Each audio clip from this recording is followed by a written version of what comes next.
saudaraku, saat ini saya bersyukur Tuhan Yesus masih memberikan kekuatan, kesehatan buat saudara dan saya, sehingga saat ini saya boleh kembali mendatangkan atau menghadirkan anak Tuhan yang dulunya mungkin anak di luar Tuhan, ya, dalam arti dari hidupnya dalam gelap, penuh dengan kuasa-kuasa kegelapan yang hampir merenggut dirinya, ya. Tetapi Tuhan Yesus itu baik luar biasa, kasihnya sungguh luar biasa, sehingga dia boleh berjumpa dengan Sang Juru Selamat, yaitu Yesus Kristus Tuhan, sehingga hidupnya saat ini sangat berarti sekali bagi Tuhan dan juga khususnya bagi keluarga.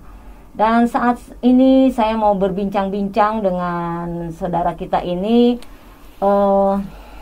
Biarlah bincang-bincang ini menjadikan kekuatan, semangat untuk tetap terus mengikut Yesus.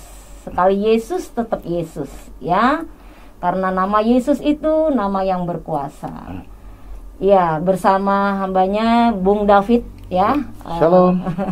Ucapkan salam dulu. Ya, shalom.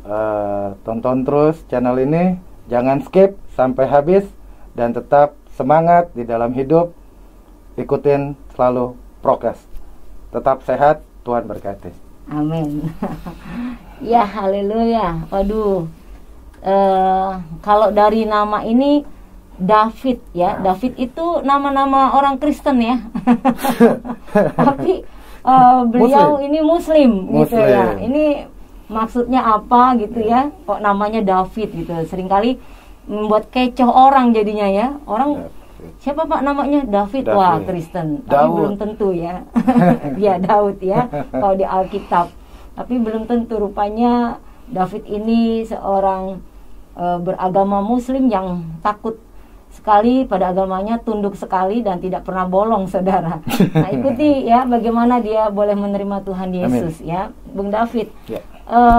Asli dari mana, Bung David? Papa Kalimantan Tengah, Mama sendiri Jawa Barat. Oh gitu. Orang Bogor. Kalimantan dan Jawa Barat. Jawa Barat. Jauh sekali, ya. Jauh. Ya. Sudah berkeluarga, anak berapa? Puji Tuhan, anak 2 saat ini sudah pada dewasa. Puji Tuhan, ya. Latar belakang keluarga, orang tua memang asli semua dari Muslim atau ada yang sudah Kristen? Kok bisa namain saudara ini jadi David gitu? Ya, David itu asal-usulnya papanya seorang beragama Katolik, mengawali, tetapi kalah dengan seorang istri, ya, di mana istrinya adalah orang Ortodok yang beragama Muslim yang sangat diktat banget, karena keluarga yang memang memahami betul tentang keislaman. Dan sebenarnya nama David ya memang lahirnya dari nama David, ya, dari semenjak lahir mempunyai akte kelahiran, ya, itu adalah namanya David, gitu. Dan sempat berubah, akhirnya berjalan waktu menjadi seorang yang bernama benar-benar Islam, karena ada suatu pertolakan antara nama dengan keimanan, menggantikan akhirnya Muhammad Ahmad D. Julianto. Jadi Davidnya dipakai D saja. Oh gitu, ya. Karena pernah sekolah di Islam pun yang namanya sekolah Al-Hariyah gitu, kan. Jadi mau tidak mau gak sesuai, katanya nama ini pun ditolak. Akhirnya mama merubah lagi walaupun tidak menggunakan akte kelahiran, hanya cuma merubah nama biar bisa diterima. Selesai gitu, kan. Emang luar biasa. Ya. Nah, ini kita semua ingin tahu nih, bagaimana sih seorang David yang tunduk kepada ajaran yang betul-betul di Islam sangat patuh, sholatnya nggak pernah bolong, kok tiba-tiba kok mau gitu percaya kepada Isa Al-Masih. Itu ceritanya bagaimana itu, Bung David? Baik, kita realistis aja menyingkapi bahwa rancangan Tuhan adalah rancangan yang terbaik. Saya percaya pada saat saya lahir, Tuhan sudah menulis suatu buku kehidupan buat saya. Saya 5 bersaudara, anak yang bungsu, yang dimana notabene kami semua Muslim yang sangat ortodok, karena memang dari keluarga ibu khususnya adalah keluarga santri yang dimana punya kakek adalah seorang kiai yang mempunyai pesantren Al-Amin namanya. Nah, mau tidak mau dalam proses perjalanan keislaman itu seringkali kenakalan-kenakalan yang saya jalani di dalam saat kondisi saya di pesantren. Pada saat saya memegang namanya kitab kuning atau fikih, saya justru menjebloskan diri bukan kepada akidah atau faedah atau kaedah-kaedah yang ada di dalam ajaran keislaman, tetapi justru saya mengambil yang di luar, entah itu yang namanya kanuragan.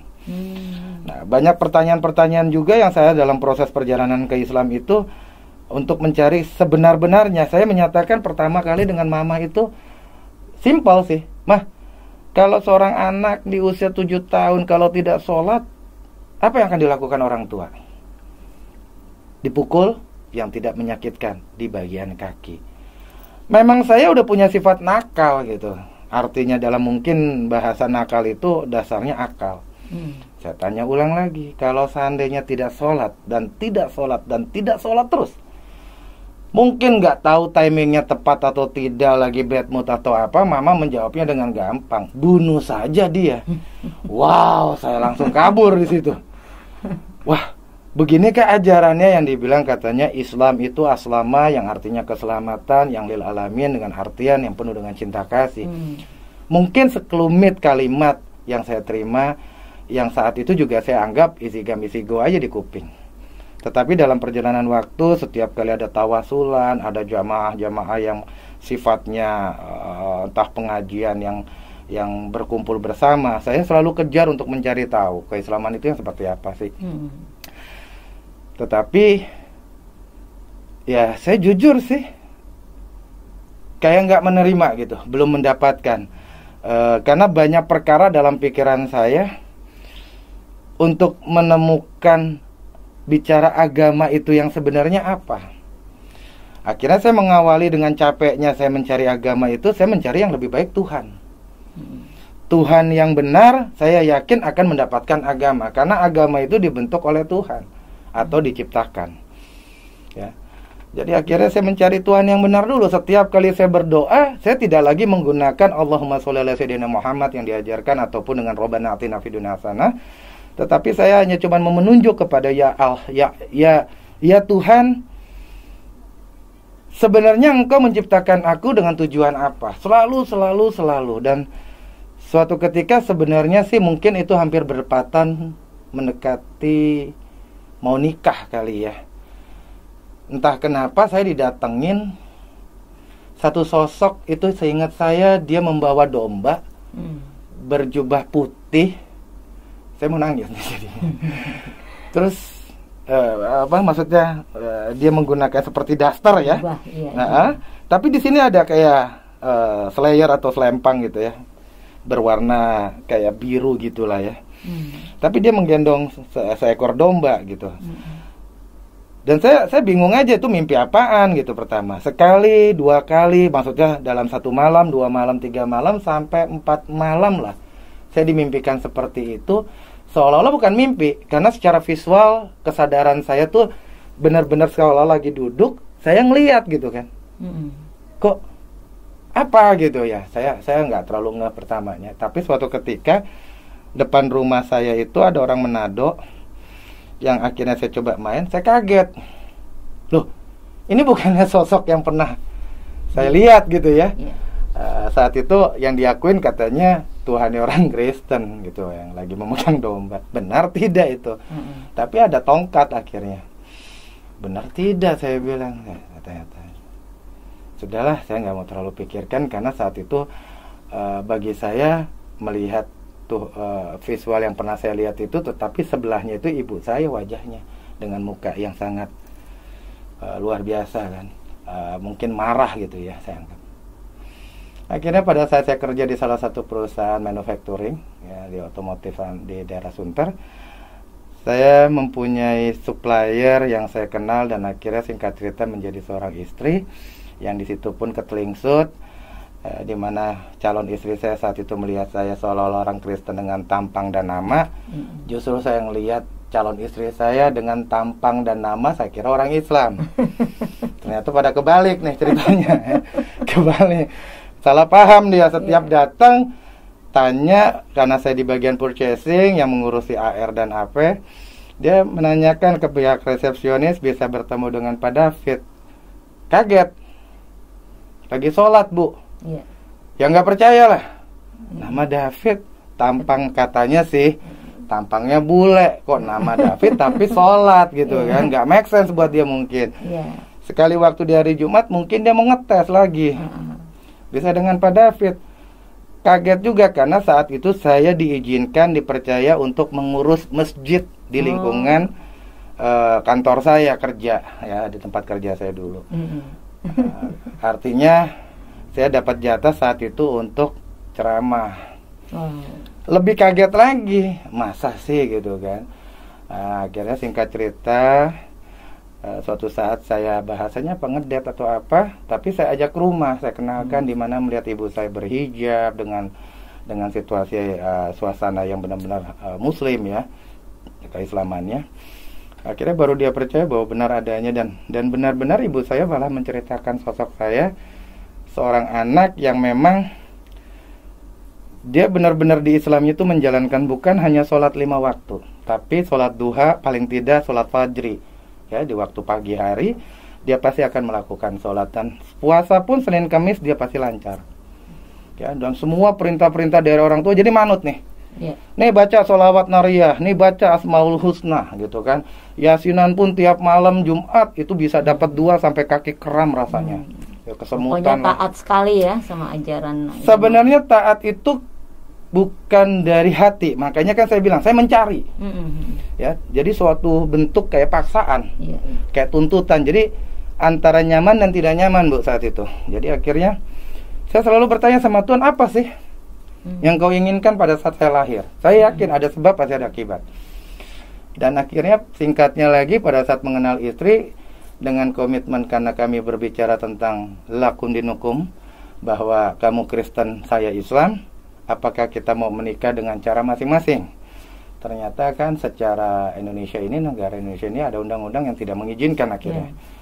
Ya udahlah, saya pikir-pikirlah demi menghalalkan seorang wanita ini ya, saya karena udah jatuh cinta, nyoba dulu deh bahasanya nih, mengawali. Yang penting agama semua baik gitu ya. Awalnya yang penting otak saya dapetin dulu nih perempuan gitu kan. Udahlah, biarin saya halalin dulu segala cara nih.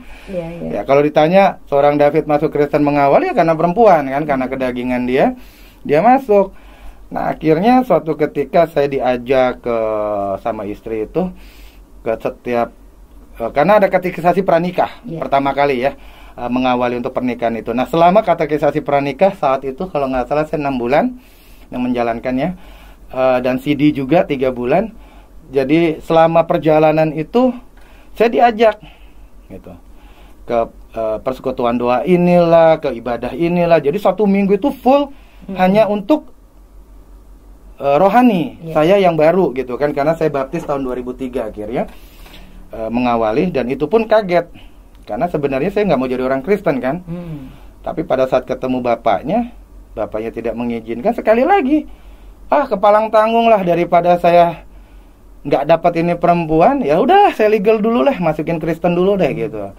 Tetapi akhirnya saya coba belajar, di mana di ruang kerja saya biasa di laci itu ada Al-Quran, dan ada beberapa sunah-sunah Nabi atau sunah-sunah sahabat ya, seperti Imam Al-Ghazali, Al-Bukhari, itu saya punya, dan itu berubah menjadi satu Alkitab yang sudah usang pemberian dari istri, yang memang dia dari zaman punyanya dari zaman SMA. Jadi udah kucel. Ya udah saya baca. Saya awali. Nih Alkitab seru ya, ternyata dari surat Kejadian saya baca itu bagaikan bentuk komik. Yang kalau kita lepas bacaan itu ntar miss buat saya. Karena dia harus korelasi kan. Dari Kejadian, Ulangan, Bilangan, agak malas baru ya. Dari Kejadian masuk Ulangan, Bilangan ini saya agak malas bacanya, agak-agak nggak ngerti gitu. Pas masuk lagi di Perjanjian Baru, pertama kali Perjanjian Baru tuh ya, di surat saya lupa itu yang di awalnya, kok seru ya. ini kayaknya harus diulang lagi nih ke kejadian dulu lagi biar saya bisa paham lagi nih. Baru saya baca benar-benar. Oh, kejadian ulangan, jadi artinya perjanjian lama saya benar-benar baca. Dan disitulah baru saya bisa memahami arti kekristenan yang sebenarnya. Tetapi ya kembali saya bilang akhirnya bahwa kalau dibilang NKRI harga mati, kalau saya sekarang bilang Yesus harga mati saya. Mantap. Ya. Sekali Yesus tetap Yesus. Sekali Yesus tetap Yesus, walaupun di dalam keluarga ibu banyak sekali ya. Kebetulan ibu saya juga udah almarhum, jadi kedua orang tua saya udah nggak ada. Saya dikembalikan saudara-saudara dari ibu yang menawarkan banyak perkara ya dengan asumsi, Fit, ayolah balik lagi. Ini ada sebidang tanah, mau dibangunin rumah sekalian, di mana saat kamu nggak punya. Tapi konsekuensinya, tolong balik lagi. Bagi saya, toh sebidang tanah 100-200 meter atau 300 meter, sekalipun dibangun, saya yakin bumi ini adalah punya saya, karena saya adalah anak Tuhan. Ya. Bumi ini milik Tuhan. Kenapa saya harus takut menghadapi kayak gituan? Ya. Yang penting sekarang saya hanya merasa damai aja sih. Dulu punya duit sekalipun stres masih. Ya sekarang enjoy ya, happy ya. Nah, waktu ketika keluarga mendengar kamu sudah menjadi ikut Yesus, terima Yesus tuh, gimana? Sempat marah atau sempat ngusir kamu? Keluarga? Ya. Bukan hanya keluarga, Bu. Warga. Saya tinggal di rumah dinas. Suatu ketika saya datang ke rumah ibu saya dengan mengucap Assalamualaikum, dibuka pintu yang ada diludahin muka saya. Dan suatu ketika lagi saya nekat terus, pokoknya mau ke rumah, saya datang itu baru di depan gang. Teman-teman abang saya udah ngumpul. Tiba-tiba dari belakang megang tangan dua ya. Itu saya digeret benar-benar sampai saya sakit ya, karena kebetulan nggak pakai sepatu, saya pakai sendal. Digeret itu dan dipukulin. Saya nggak ngerti kenapa. Kok permasalahan ini permasalahan keluarga gitu. Tapi saya ingat gitu kan bahwa engkau akan dihina atas namaku. Iya, tanpa alasan. Tanpa alasan. Ya, ya sudah. Toh saya sakit paling cuma sehari 2 hari sembuh ya. Tapi memang otak dablak apa saya juga nggak ngerti gitu. Cuman saya suka ngakalin ibu. Kalau datang pun akhirnya saya nyangkal, saya ngaku. Kamu udah sholat? Kamu Kristen apa Islam? Saya Islam. Udah sholat? Belum. Sholat. Ambil wudu, ya. Nawaitu wuduan rofil adasi afghari fardun lillahi ta'ala. Saya jebar, yang penting basah. Masuk kamar, saya pura-pura teriak, karena saya tutup pintu. Usolli fardu dhuhri arba rakaataini mustaqbil. Allah. Seolah-olah ibu saya dengar saya lagi sholat, padahal saya lagi duduk. Saya bohongin jujur. Saya udah berdosa, pertama nyangkal Tuhan, dan saya juga udah ngebohongin ibu saya. Dan suatu ketika saya ke daerah ITC Cempaka Putih dengan istri, saya beli kalung, ceritanya Bu, untuk tidak mau menyangkal lagi. Saya udah capek. Bagi saya, kalaupun sekarang saya harus mati ngadepin orang tua, saya percaya pertama satu, sebuahnya macan gak akan bunuh anak. Ibu saya apalagi, ya nggak mungkin. Tapi yang penting saya harus tidak lagi mau menyangkal. Poin saya ke situ. Saya harus komit, yakin, dengan cara identitas kalung salib. Dan lucu, saya beli kalung salib yang punya mengatakan katanya saya hamba Tuhan. Sampai saya ngotot sampai istri saya bilang, saya bukan, jangan gitu Pak Pendeta. Saya tahu, loh bukan, saya bukan demi. Tapi ya sudah, singkat cerita saya beli itu, akhirnya saya menunjukkan sikap, datang lagi dengan menggunakan kalimat Assalamualaikum. Ibu saya mendengarnya Assalamualaikum. Sudah. Saya masuk. Dia kaget melihat saya dengan muka yang sangat sinis. Dan singkatnya akhirnya saat kejadian itulah 2 minggu kemudian saya kaget. Pagi hari beliau telepon untuk mengatakan, ini hari Minggu. Apakah kalian tidak mau ke gereja? Saya percaya bahwa satu orang yang diselamatkan satu keluarga. Bukan berarti ibu saya harus masuk Kristen, kakak saya harus masuk. Dengan cara dia mengucap, memberitahu saya untuk ke gereja saja, saya yakin Tuhan sudah melawat ibu saya secara hatinya. Dan disitulah saya lebih optimis. Akhirnya saya datangin dengan beliau. Ya, terjadi interaksi dan suatu ketika ponakan saya menyatakan pada saat sebelum meninggal pun, Om, saya kepingin percaya sama Tuhan. Om David. Kita berdoa, lucu tapinya opsionalnya, setelah saya doakan meninggal. Ya, setelah saya doakan, walaupun saya bukan orang siapa-siapa, tapi saya percaya Tuhan lah, karena saya anak Tuhan, gitu saya mewakili. Dan akhirnya kakak saya pun, yang cewek, yang tadinya juga najisin saya ampun-ampun, ya, sekarang dia pun juga sudah Kristen. Padahal najis tuh artinya dahsyat loh, naik jadi istimewa. Naik jadi istimewa, sama. Seorang David pun dipanggil biasa Fit, akhirnya berubah Fir, yaitu kafir. Kafir. Nah, akhirnya tetangga Kaya akan firman. Kaya akan firman. Ada yang pro, ada yang kontra, tapi persentasenya yang pro taruhlah 10%, yang kontranya 50%. Akhirnya saya setiap kali dilewat, kadang-kadang ada sendal melayang tanpa ada suara, tanpa ada pergerakan, tiba-tiba tong, apaan nih? Yang memang benar-benar sentimen sama saya, nggak suka, itu aja. Karena bagi saya, apa yang saya jalankan terhadap Tuhan penuh dengan keikhlasan, dan saya percaya sekarang bahwa boleh banyak mengatakan orang Isa Al-Masihu itu atau Yesus adalah nabi, tapi saya percaya nabi saya ini dari sekian nabi mati tidak terangkat dan tidak hidup. Memang hanya benar. Yesus yang terangkat dan hidup. Yes, memang benar ya, kalau disetarakan dengan Nabi Isa itu dibandingkan dengan nabi-nabi yang lain, Nabi Musa misalnya ya, itu nggak ada bandingnya. Betul. Ya, kalau kamu boleh belajar ya sungguh-sungguh di versi nabi-nabi yang lain itu yang sampai 24 nabi. Nah, Nabi Isa sendiri kamu pelajari itu pasti berbeda. Dan dia punya sesuatu yang lebih ya dibanding nabi yang lain. Istilahnya sekarang ini saja yang sudah terbukti, Nabi Isa itu lahir, dia mati dan dia bangkit. Nah, amin. Sedangkan yang lainnya lahir, mati tapi tidak bangkit. Betul. Nggak jelas. Betul. Ya kan? Jadi kenapa kalau mereka memandang Nabi Isa itu memang disetarakan dengan Nabi, nggak apa-apa, nggak masalah. Tapi Nabi yang bagaimana dulu. Dan ya kan? tetapi satu Nabi inilah yang menjadi suatu pedoman hidup saya. Hanya satu-satunya Nabi yang ke-25 dikatakan, yang berani mengatakan adalah aku adalah jalan, kebenaran dan hidup ya? Tanpa aku tidak ada yang bisa menuju ke Bapa. Ini siapa Nabi ini sebenarnya? Kalau ini gila apa sinting berani bicara kayak begini kan?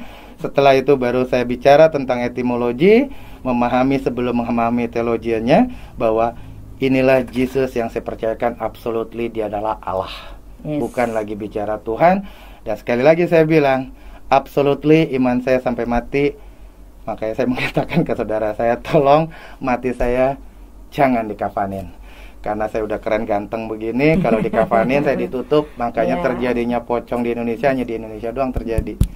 Kalau dari segi kematian luar biasa loh kita, ya kan? Didandanin. Pakai injas. Kenapa didandanin? Ya ketemu raja, Bu. Nah, ya karena nggak bisa dandan sendiri. Memang benar. Tapi kan saya sedih waktu itu. Dia cuma cerita, ya anekdot aja ya, Bu, yang nggak mungkin ya. Ketemu raja harus sopan dong ya. Kita ngadep Pak Presiden saja, atasannya tertinggi, kita harus dengan rapi. Apalagi ini menghadap raja, luar cerita biasa. Itu bukan karena saya merasa untuk mendiskriminasi, membuat suatu dogmatis. Enggak, ini enggak ada, maaf. Cuman hanya saja begini, suatu saat belum lama itu, 1 tahun yang lalu ibu saya meninggal. Saya sangat sedih sekali, beliau didandanin. Wow, saya melihat didandanin itu dia cantik sekali. Tetapi sedihnya saya suatu ketika, saat itu juga, di mana beliau langsung ditutup dengan menggunakan seperti kayak tikar, ya, ditutup. Setelah itu, kafan dulu, ya, ditutup kafan, baru dia ada tikar tuh kayak tikar tembikar apalah itu, ditutup lagi. Lah untuk apa, saya bilang, saya marah sama yang bagian dandanin itu. Lah untuk apa ibu saya didandanin kalau hanya untuk ditutup lagi? Ya. Saya mati, setahu saya, yang setahu orang-orang saya ini, dia dipeti, nggak perlu lagi ditutup, selesai. Peti mau dipakein kaca juga nggak apa-apa, ya. Tapi kan saya bilang, nah disitulah yang saya takut. Kenapa? Ntar kalau ditutup saya nggak bisa tahu ke surga kemana, nyasar, Bu. Nah makanya saya bilang sama saudara saya yang masih Islam, yaitu khususnya abang saya, yang dia bisa menjamin hidupnya di Islam itu begitu nikmat karena dia merumuskan surat An-Nisa, dia mana ambil 2 dari 4, ya. Makanya dia menikah lagi dan menikah terus ya. Hobi banget gitu loh, tukang kawin kan. Hobi gitu dia, cita-citanya dia di agendanya. Ya saya bilang sama abang saya, tolong saya mati, kamu boleh datang ke pemakaman saya, tapi jangan atur mayat saya. Sekalipun saya kalau harus di jenazah saya di pocongin atau dikafanin, tolong dibakar aja mendingan. Clear. Karena saya takut, gitu aja. Sebetulnya sih kematian itu dia mau dalam bentuk apapun gitu ya, itu hanya sarana. Yang penting kan permasalahannya nih, matinya itu kemana, ke surga atau ke neraka, itu yang menjadi masalah ya. Tapi kalau untuk ya contoh saja kayak orang mati dalam pesawat tenggelam nggak ketemu ya kan, itu semua dengan apa, sarana. Betul. Dengan sakit penyakit gitu. Nah, bagi kita anak-anak Tuhan yang sudah di dalam Tuhan sungguh-sungguh, yang kita sudah terima keselamatan ya, surga, anugerah. Nah, kita nggak perlu lagi takut dengan cara apapun kematian kita ya. Gitu. Jadi kita bersyukur sekali kita punya Tuhan yang hidup, Tuhan yang dahsyat, yang berani menyatakan bahwa akulah jalan, kebenaran, betul, dan hidup. Amin. Tidak ada seorang pun sampai kepada Bapa di surga kalau tidak melalui Yesus ya. Jadi Bung David sekarang apa nih kegiatannya nih setelah hidup di dalam Tuhan ya, sudah melalui persoalan pergumulan, caci maki ya. Sekarang apa cita-citanya, terus bagaimana menata hidup, ada usaha mungkin atau sebagainya? Puji Tuhan, memang hidup ini nggak ada yang tahu, tapi saya percaya rancangan Tuhan, rancangan yang terbaik. Yes. Buat anak-anak Tuhan. Ending saya mau studi dimanapun, fakultas apapun, tapi endingnya tetap saya di bidang medis. Dan Tuhan izinkan saya untuk melihat orang-orang yang sakit dari setiap iman mereka. Dan saya paling tidak dibalik itu berharap, dan memang sudah dibuktikan dalam arti saya sudah menjalankan, di mana saya sambil menjalankan profesi saya sebagai orang medis, di balik itu ada suatu penginjilan, dan puji Tuhan beberapa pasien yang datang ke saya dari kalangan iman mereka, dan ada beberapa orang yang akhirnya mau ikut Tuhan. Ya, terutama khususnya di dalam situasi kondisi yang sekarang corona. Kalau saya ditanya pun seolah-olah ada yang tidak mempunyai iman. Apakah corona itu ada atau tidak? Ya, ada yang bilang nggak percaya itu corona ada. Saya bilang corona itu tetap ada selayaknya kita mengimani adanya Tuhan. Apapun yang terjadi di dunia ini, yakin percaya itu semua dalam pengawasan Tuhan. Yes. Tetapi jangan terlalu dibawa. Nah, seolah-olah kita nggak mempunyai keimanan. Disitulah yang kadang-kadang mereka melihat bukan hanya medis yang saya lakukan ke mereka, tetapi perkataannya pun saya selalu berbilang sama Tuhan, Tuhan biarlah kuasa kehendak-Mu yang terjadi atas bicara ini.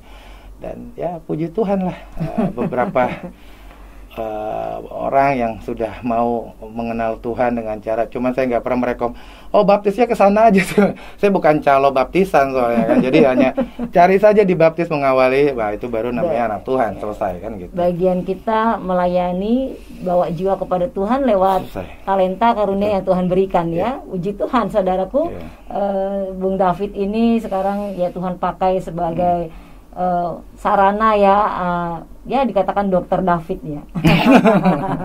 Tapi biarlah kita terus dukung pelayanan beliau. Amin. Ya, bagaimana apapun yang Tuhan taruhkan dalam hidupnya untuk menjangkau jiwa-jiwa dibawa kepada Tuhan. Dan biarlah Bung David ini tetap terus eksis ya, dalam keadaan situasi apapun kondisi saat ini. Yang penting bagi kita sekalian tetap semangat, tetap jaga kesehatan, tetap lakukan protokol kesehatan di mana saudara dan kita semua berada, dan percaya bahwa janji Tuhan adalah ya dan amin. Ketika kita menghadapi masalah apapun yang kita hadapi di dunia ini, Tuhan tidak pernah tinggalkan saudara dan saya. Janjinya pasti. Ya, Tuhan Yesus memberkati. Shalom.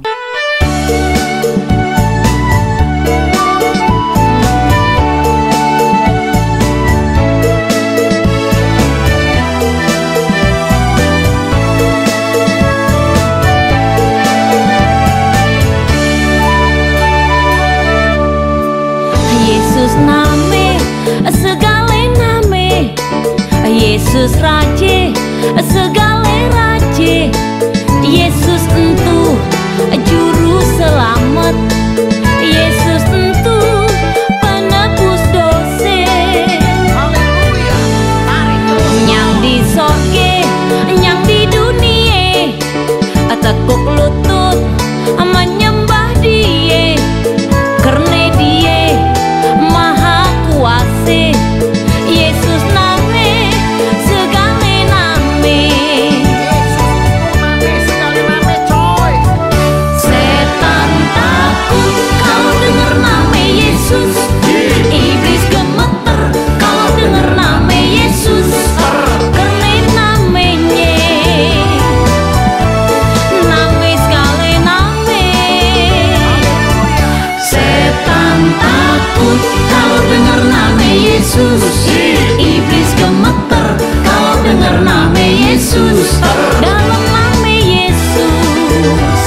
Saudara-saudara semua, firman Tuhan bilang Yesus itu name di atas segala name, yang di langit, yang di bumi, yang di bawah bumi, bertekuk lutut dalam nama Yesus.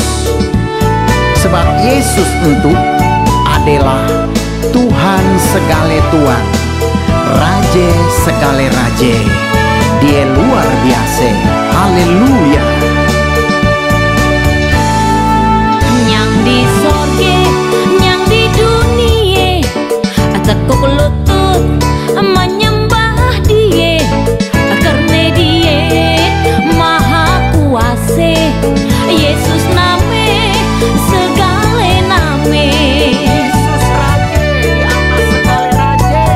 setan takut kalau dengar nama Yesus, iblis gemeter kalau dengar nama Yesus. Karena namanya nama segala nama, setan takut kalau dengar nama Yesus, iblis gemeter kalau dengar nama Yesus. Dalam nama Yesus ada kuasa. Setan takut kalau dengar nama Yesus, iblis gemeter kalau dengar nama Yesus. Karena nama Yesus, nama segala nama. Setan takut kalau dengar nama Yesus,